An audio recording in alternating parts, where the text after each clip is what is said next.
اعوذ باللہ من الشیطان الرجیم، بسم اللہ الرحمن الرحیم۔ قیامت کے دن ان 7 بندوں کو اللہ تعالیٰ کے عرش کے نیچے سایہ ملے گا۔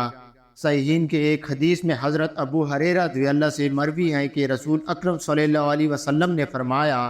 کہ 7 قسم کے افراد ایسے ہیں کہ اللہ تعالیٰ ہمیں اس دن اپنے عرش کے سائے میں جگہ دیں گے، جس دن اللہ تعالیٰ کے عرش کے سائے کے علاوہ کوئی اور سایہ نہ ہوگا۔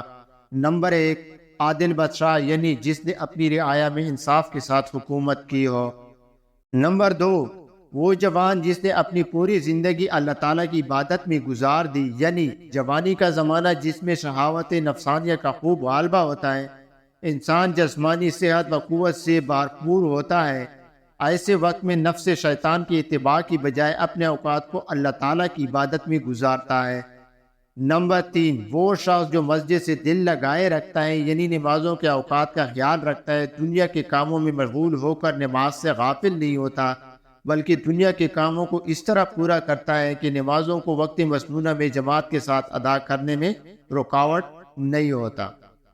نمبر 4، وہ 2 شخص جو اللہ تعالیٰ کے واسطے آپس میں دوستی اور محبت رکھتے ہیں، جب آپس میں ملتے ہیں اس دن میں ہوتے ہیں کہ ملاقات بھی اس لیے ہوتی ہے کہ دین کے کام کو آگے بڑھایا جائے،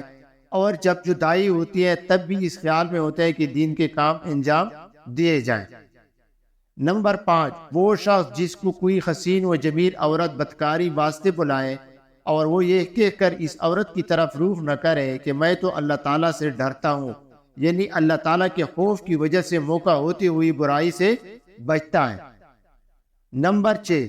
وہ شخص اس طرح مخفی طور پر صدقہ کرتا ہے کہ دائیں ہاتھ سے خرچ کرنے بائیں ہاتھ کو خبر نہ ہو، یعنی انتہائی اخلاص کے ساتھ خالص اللہ تعالیٰ کی رضا حاصل کرنے کے لیے مال خرچ کرتا ہے، ریا و نمود کی کا اس میں شائبہ بھی نہیں ہوتا۔ 7واں، وہ شخص جو اللہ تعالیٰ کو تنہائی میں یاد کرے اور اس کی آنکھیں آنسو میں بھر جائے، تنہائی کی جگہ بیٹھتا ہے اور اللہ تعالیٰ کی بڑائی عظمت اور ان کے انعامات و احسانات کو یاد کرتا ہے،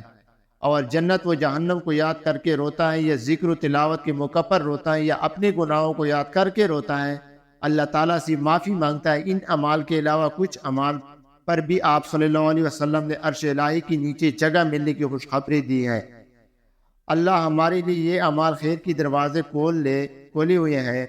اللہ تعالیٰ سے توفیق مانگتے رہنا چاہیے کہ اللہ تعالیٰ ایسے اعمال صالحہ اختیار کرنے کی توفیق دے جو ہمیں رسوائی سے بچائے اور جنت کا مستحق بنائے۔ شکریہ،